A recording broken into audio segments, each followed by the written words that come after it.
എല്ലാവർക്കും നമസ്കാരം. ഇന്ന് ഞാൻ എൻ്റെ ബ്രേക്ക്ഫാസ്റ്റിനെ കുറിച്ച് പറയാനാണ് വന്നിരിക്കുന്നത്. അപ്പോൾ ഇന്നത്തെ എൻ്റെ ബ്രേക്ക്ഫാസ്റ്റ് പഴങ്കഞ്ഞിയാണ്. അപ്പോൾ ഈ പഴങ്കഞ്ഞി ഉണ്ടാക്കുന്നത് എങ്ങനെയാണെന്ന് നിങ്ങൾക്കെല്ലാം അറിയാം. തലേ ദിവസത്തെ ചോറ് വൈകുന്നേരം ഒരു ചട്ടിക്കകത്ത് പ്രിഫറബിളി ചട്ടിക്കകത്ത് ഇട്ട് വെച്ചിട്ട് ലൂസായിട്ട് അടച്ചു വെക്കുക. എന്തിനാണ് ഇത് ചട്ടിക്കകത്ത് ഇടുന്നതെന്ന് വെച്ചാൽ ചട്ടി പോറസാണ്, ലൂസായിട്ട് അടച്ചും വെക്കണം. ഈ കഞ്ഞി രാത്രി മുഴുവൻ ഇരുന്ന് പുളിക്കുക എന്ന് പറഞ്ഞാൽ ഫെർമെൻറ്റ് ചെയ്യുന്നത് ഈ അറ്റ്മോസ്ഫിയറിലുള്ളതും ഈ ചോറിലുള്ളതുമായ ബാക്ടീരിയ കൊണ്ടാണ് ഇത് ഫെർമെൻറ്റ് ചെയ്യുന്നത്. ഇത് വെള്ളത്തിൽ മുങ്ങിക്കിടക്കണം, അല്ലെങ്കിൽ ചോറ് വളിച്ചു പോകും. നമ്മൾ വിചാരിക്കുന്ന നല്ല ബാക്ടീരിയയ്ക്ക് പകരം ചീത്ത ബാക്ടീരിയ ഇതിൽ വന്നിട്ട് ഈ ചോറിന് ഒരു പ്രത്യേക ചൊവ്വ വരും. അപ്പോൾ നമ്മളിത് ചോറിന് വെള്ളത്തിൽ മുങ്ങിക്കിടക്കുന്ന വിധത്തിൽ വെള്ളം ഒഴിച്ച് അതിൻ്റെ മുകളിൽ വെള്ളം നിൽക്കണം. രാത്രി മുഴുവൻ വെക്കുക, ലൂസായിട്ടുള്ള അടപ്പ് വെച്ച് അടച്ച്. ഒന്നുകിൽ ചട്ടിക്കകത്ത് വെക്കുക. ചട്ടി ഇതുപോലെയുള്ള ചട്ടി പാളയം മാർക്കറ്റിൽ കിട്ടും. ചട്ടിക്കകത്ത് വെക്കാൻ സാധിച്ചില്ലെങ്കിൽ അതൊരു പോർസലൈൻ പാത്രത്തിലോ ഗ്ലാസ് പാത്രത്തിലോ വെക്കാൻ ശ്രദ്ധിക്കുക. കാരണം ഈ പുളിപ്പൊക്കെ വരുമ്പോഴത്തേക്കും ചില പാത്രങ്ങളിൽ നിന്ന് അതിലെ മെറ്റലൊക്കെ റോഡ് ചെയ്ത് വരാൻ ചാൻസ് ഉണ്ട്. അപ്പം ഇങ്ങനെ ഓവർനൈറ്റ് വെച്ച കഞ്ഞിയാണ് ഇത്. അപ്പോൾ ഈ കഞ്ഞിക്ക് എന്തൊക്കെയാണ് ഗുണം? അപ്പം കഞ്ഞിയുടെ കൂടെ ഞാൻ വെച്ചിരിക്കുന്നത് മോരെന്ന് പറഞ്ഞാൽ തൈര് ഉടച്ച് ഉള്ളിയും പച്ചമുളകും ഒക്കെ ഇട്ട് അത് ഇതിനകത്തേക്ക് ഞാനത് ഒഴിക്കുക. അതിലെ ഉള്ളിയും പച്ചമുളകും എല്ലാം നമുക്കിതിൽ ഗുണം ചെയ്യും. അപ്പോൾ തൈര് ഇതിൻ്റെയൊക്കെ കാര്യങ്ങളാണ് ഇനി പറയാൻ പോകുന്നത്. കൂടെ ഞാനൊരു അച്ചാറും വെച്ചിട്ടുണ്ട്. അപ്പോൾ ഇനിയും ഇത് താഴെ വെച്ചിട്ട് ഇതിൻ്റെ കാര്യം പഴങ്കഞ്ഞിയുടെ ഗുണങ്ങൾ പറയാം. അത് കഴിഞ്ഞ് ഞാൻ കഞ്ഞി കുടിച്ചോളാം. അപ്പോൾ ഉള്ളിയൊക്കെ കിടപ്പുണ്ട്. അപ്പം ഞാൻ ഇതിനു മുമ്പ് പറഞ്ഞിട്ടുണ്ടെങ്കിൽ ഒന്നും കൂടെ പറയുകയാണ്. ഈ പഴങ്കഞ്ഞി എന്ന് പറയുന്ന സാധനം നമ്മൾക്ക് ഏറ്റവും അത്യാവശ്യമായ പല കാര്യങ്ങളും നമുക്ക് തരുന്നുണ്ട്. നമ്മുടെ നാട്ടിൽ നമ്മൾ ഉപയോഗിക്കുന്നത് ഈ ചുമന്ന അരിയാണ്. കാണാമല്ലോ, ഈ പാലിനേക്കാളും വ്യത്യാസമുള്ള ഒരു കളറിലാണല്ലോ ചോറ് ഇരിക്കുന്നത്. അപ്പം നമ്മൾ ചുമന്ന അരിയുടെ ചോറാണ് ഉപയോഗിക്കുന്നത്. ഈ ചുമന്ന പുഴുക്കലരി അത് വെച്ചാണ് നമ്മൾ പഴങ്കഞ്ഞി ഉണ്ടാക്കുന്നത്. ഈ ചുമന്ന പുഴുക്കലരി എങ്ങനെയാണ് ഉണ്ടാക്കുന്നത്? നെല്ലിനെ പുഴുങ്ങിയ ശേഷം കുത്തിയാണ് ഈ ചുമന്ന പുഴുക്കലരി ഉണ്ടാക്കുന്നത്. അപ്പോൾ ഈ അരിക്ക് അതിൻ്റേതായ ഒരു നിറമുണ്ട്. അത് ആ നെല്ലിൻ്റെ ഇതാണ് ഞാൻ ഉപയോഗിക്കുന്ന അരി. ഈ അരിക്ക് ഒരു ചുമന്ന നിറമുണ്ട്. നമ്മൾ സാധാരണ ബസ്മതി എന്നൊക്കെ വ്യത്യാസമായ ഒരു അരിയാണ്. അപ്പോൾ ഈ അരി ഞാൻ നെല്ലോടുകൂടെ പുഴുങ്ങുമല്ലോ. നെല്ലോടുകൂടെ പുഴുങ്ങുമ്പോൾ അതിൻ്റെ തോടോടുകൂടെ അതിൻ്റെ ഹസ്കോടുകൂടെ നമ്മളതിനെ പുഴുങ്ങുന്നു. പുഴുങ്ങിക്കഴിയുമ്പോൾ അതിനെ നമ്മൾ വെള്ളത്തിൽ നിന്നെടുത്ത് അതിൻ്റെ വെള്ളമെല്ലാം വാർന്നു പോകുമ്പോൾ വെയിലത്തിട്ട് ഉണക്കിയ ശേഷമാണ് അതിനെ മില്ല് ചെയ്യുന്നത്. അപ്പോൾ നമ്മൾ ഈ അരിയെ നോക്കിയാൽ കാണാം, അതിൽ അവിടെ ഇവിടെയൊക്കെ ചെറിയ ലൈന് പോലെ അതിൻ്റെ ബ്രാനുണ്ട്. വളരെ കുറച്ചേ ഉള്ളൂ, പക്ഷേ ബ്രാനൊക്കെ മിക്കവാറും മാറ്റിയതാണ് ഈ അരി. പക്ഷേ ഇത് നെല്ലായിട്ടിരിക്കുന്ന അവസ്ഥയിൽ തന്നെ അതിനെ കുക്ക് ചെയ്യുന്നത് കൊണ്ട് ആ ബ്രാനിലുള്ള പല ഗുണങ്ങളും ഈ അരിയിലും വരുന്നുണ്ട്. അത് കുക്ക് വിത്ത് ബ്രാനാണ്. അത് കഴിഞ്ഞിട്ടാണ് നമുക്ക് അരി ഇതെല്ലാം റിമൂവ് ചെയ്ത് വരുന്നത്. അപ്പോൾ ഈ നിറം ഉള്ള അരി ആയതുകൊണ്ട് ഈ നിറത്തിന് അതിൻ്റേതായ ഗുണങ്ങളുണ്ട്. ഈ പിങ്ക് കളേഴ്സൊക്കെ നമുക്കറിയാം, പല തരത്തിലുള്ള പ്ലാന്റിൻ്റെ ആന്തോസൈനിൻസ് എന്നൊക്കെ പറയുന്ന കളർ പിഗ്മെൻറ്റ്സ് കൊണ്ടാണ് നമുക്ക് ഈ പിങ്ക് കളർ കിട്ടുന്നത്. ഈ അരിയുടെ ഒരു ബ്രൗണിഷ് റെഡിഷ് കളർ കിട്ടുന്നത്. അത് നമ്മളുടെ ശരീരത്തിന് ഗുണം ചെയ്യുന്ന ഒരു സാധനമാണ്. അങ്ങനെ ഈ അരി വളരെ ഗുണം ചെയ്യും. പിന്നെ അത് പുഴുങ്ങിയിട്ട് പിന്നെ അതിൻ്റെ വെള്ളം കളഞ്ഞ് ഉണക്കുന്നതായതുകൊണ്ട് അത് ഒരു പ്രാവശ്യം കുക്ക് ചെയ്ത് കൂൾ ചെയ്ത അരിയാണ്. അങ്ങനെ കുക്ക് ചെയ്ത് കൂൾ ചെയ്ത കുക്ക് ചെയ്ത് കൂൾ ചെയ്യുമ്പോൾ അതിനകത്തുള്ള പല സ്റ്റാർച്ചസും കുറച്ച് സ്റ്റാർച്ചൊക്കെ റിട്രോഗ്രേഡ് ചെയ്യും. അത് കുറച്ചുകൂടെ ദഹിക്കാൻ വയ്യാത്ത സാധനമായി മാറി റെസിസ്റ്റൻറ്റ് സ്റ്റാർച്ചായി മാറുന്നു. റെസിസ്റ്റൻറ്റ് സ്റ്റാർച്ച് എന്ന് പറഞ്ഞാൽ ഒരു ഫൈബർ പോലെ തന്നെയാണ്. സോളബിൾ ഫൈബർ എന്ന് പറയുന്നതും ഇൻസോളബിൾ ഫൈബറും കഴിഞ്ഞ് തേർഡ് ഫൈബറായിട്ട് നമ്മൾക്ക് വേണമെങ്കിൽ ഈ റെസിസ്റ്റൻറ്റ് സ്റ്റാർച്ചിനെ കണക്കാക്കാം. അപ്പോൾ ഈ അരി സാധാരണ ഒരു അരിയുടെ GIയും സാധാരണ ഒരു അരിയെക്കുറിച്ച് പറയുന്നതിൽ നിന്ന് ഒരുപാട് വ്യത്യാസമുണ്ട്. കാരണം ഈ അരിയിൽ ഒരുപാട് റെസിസ്റ്റൻറ്റ് സ്റ്റാർച്ചും അതുപോലെ കളർ പിഗ്മെൻറ്റും ഒക്കെ ഉണ്ട്. നമ്മളിതിനെ കുക്ക് ചെയ്ത് രണ്ടാമത് കൂൾ ചെയ്താണ് പിന്നെ എടുക്കുന്നത്. അപ്പോൾ ഫെർമെൻറ്റ് എടുക്കുന്നു. ഫെർമെൻറ്റ് ചെയ്യുമ്പോൾ നമുക്കിതിനകത്ത് ഒരുപാട് പ്രോബയോട്ടിക്സ് ഉണ്ടാകും. ഇതുപോലെ ചട്ടി പോലുള്ള പാത്രങ്ങളിൽ വേണം ഫെർമെൻറ്റ് ചെയ്യാൻ. അപ്പോൾ ഇത് പോറസാണ്, നമ്മൾ ലൂസായിട്ട് അടച്ചു വെക്കും. അന്നേരം അറ്റ്മോസ്ഫിയറിലുള്ള ബാക്ടീരിയയാണ് ഇതിൽ ആക്ട് ചെയ്യുന്നത്. നമ്മൾ വെള്ളം ഒഴിച്ച് കവർ ചെയ്ത് വെച്ചിരുന്നത് കൊണ്ട് ആ വെള്ളത്തിനകത്ത് വർക്ക് ചെയ്യാവുന്ന ബാക്ടീരിയയെ ഇതിൽ വരുള്ളൂ. നമ്മളല്ലാതെ വെച്ച് നോക്കുക, ഒരു ദിവസം വെച്ച് നോക്കിയാൽ നമുക്ക് മനസ്സിലാകും ഇതിന് വേറൊരു മണവും വേറൊരു രുചിയും ആയിട്ട് വരും. അപ്പോൾ നമുക്ക് ഹാം ചെയ്യുന്ന സാധനമാണ്. ഈ പ്രോബയോട്ടിക്സ് നമ്മളുടെ ശരീരത്തിൽ ഏറ്റവും ആവശ്യമുള്ള ഒരു സാധനം.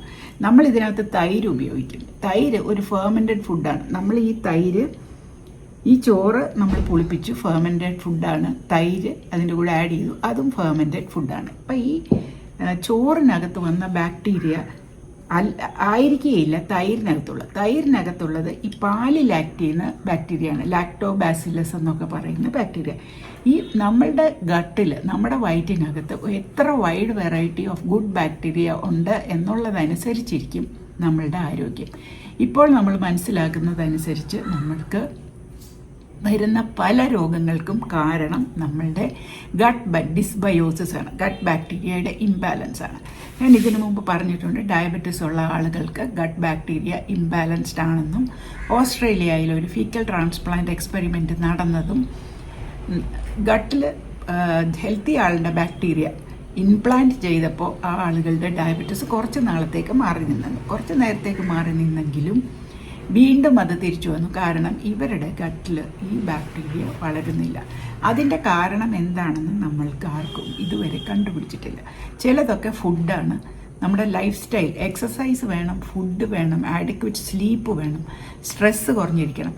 ഈ ഓരോ ഫാക്ടേഴ്സും നമ്മളുടെ കുടലിലെ ബാക്ടീരിയയെ അഫക്റ്റ് ചെയ്യും.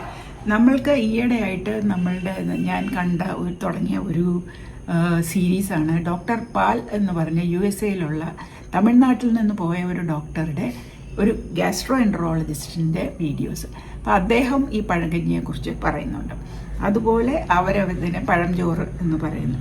അതുപോലെ തന്നെ അദ്ദേഹം ഗട്ടിലുള്ള ബാക്ടീരിയയുടെ ഇമ്പോർട്ടൻസിനെ കുറിച്ചും അതിനെക്കുറിച്ച് നടക്കുന്ന റിസർച്ചിനെ കുറിച്ചും പറയുന്നുണ്ട്.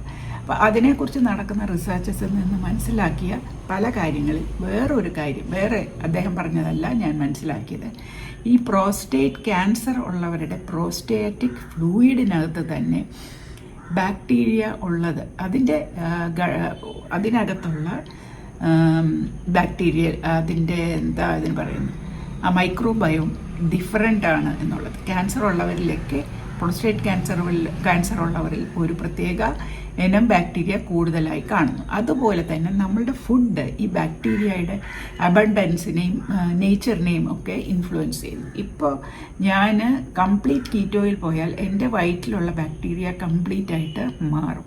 ചിലതരം ബാക്ടീരിയ ഇല്ലാതെയാകും, ചിലതരം ഉണ്ടാകും.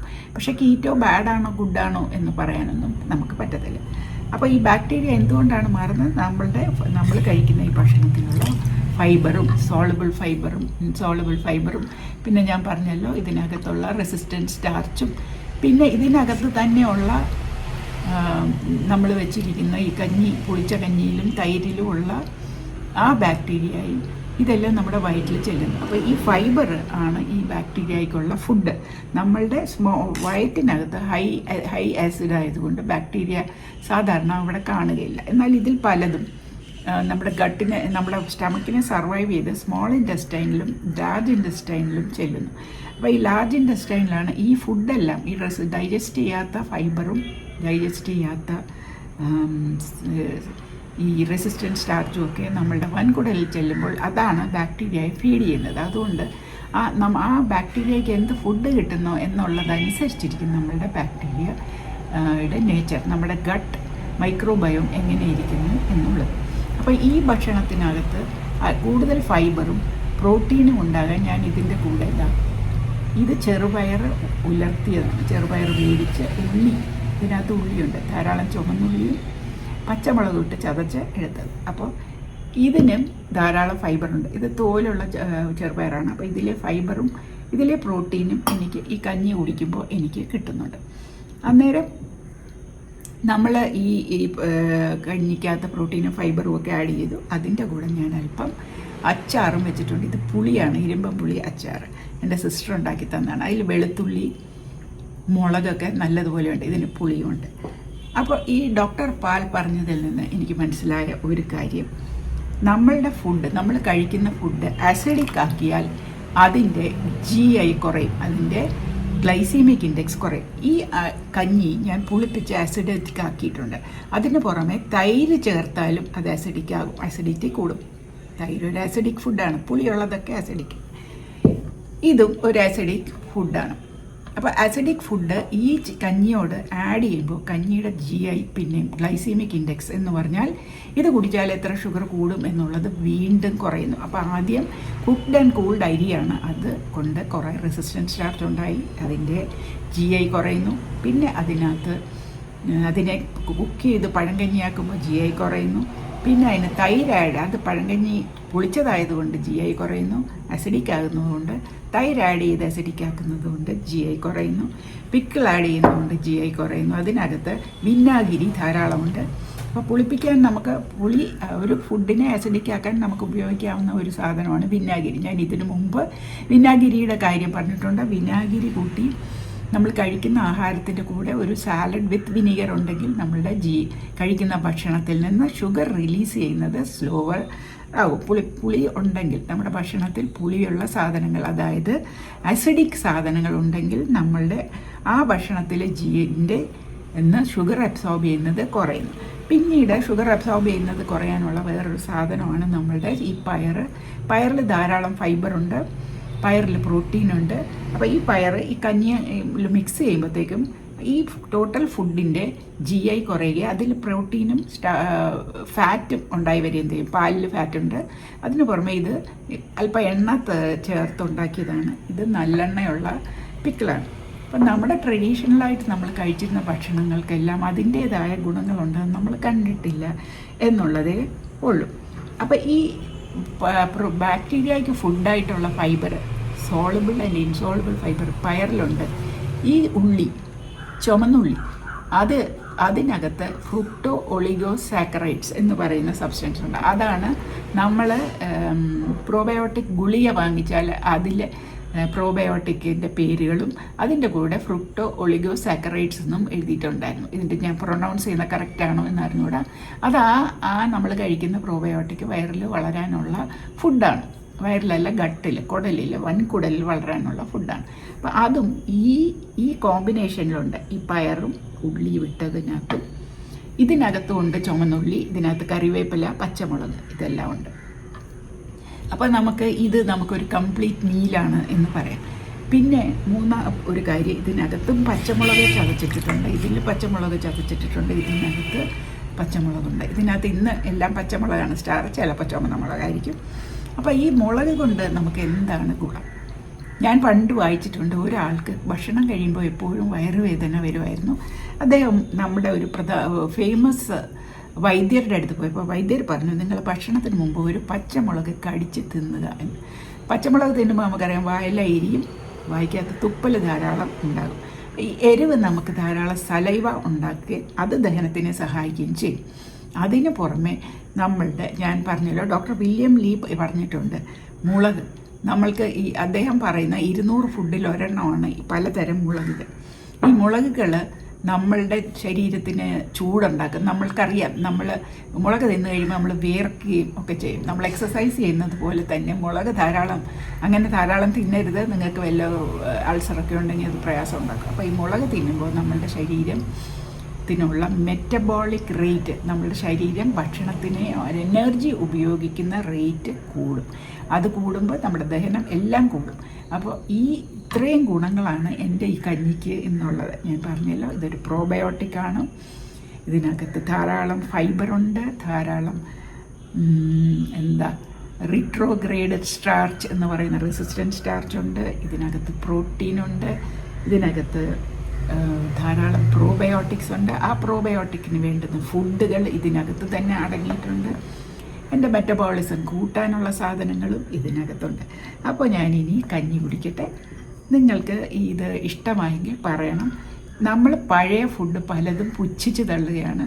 പക്ഷേ ഇത് പഴയതാണെങ്കിലും ഇതൊക്കെ നമ്മൾ പണ്ട് കഴിച്ചിരുന്നവർക്ക് നല്ല ഹെൽത്ത് ഉണ്ടായിരുന്നു.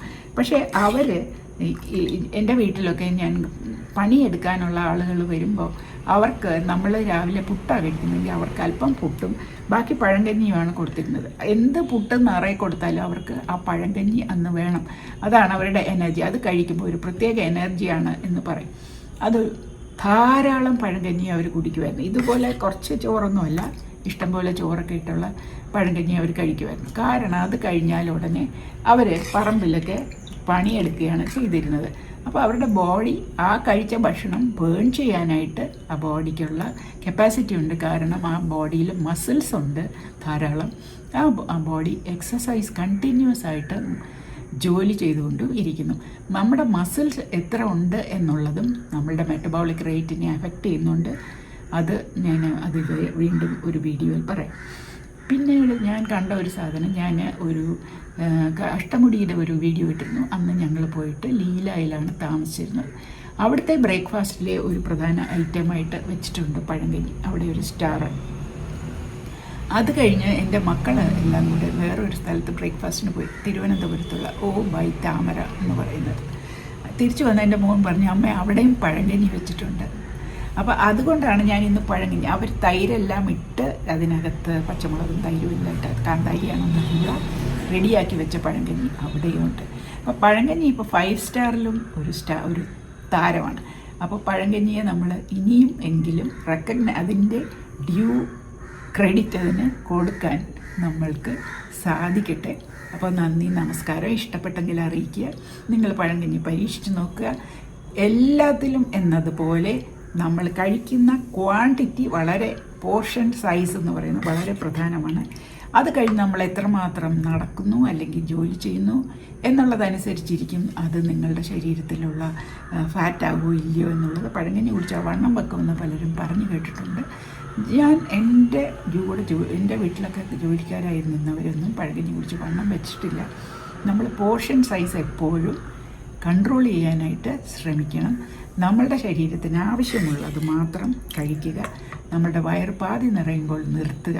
പിന്നീട് നമ്മൾ അടുക്കളയിൽ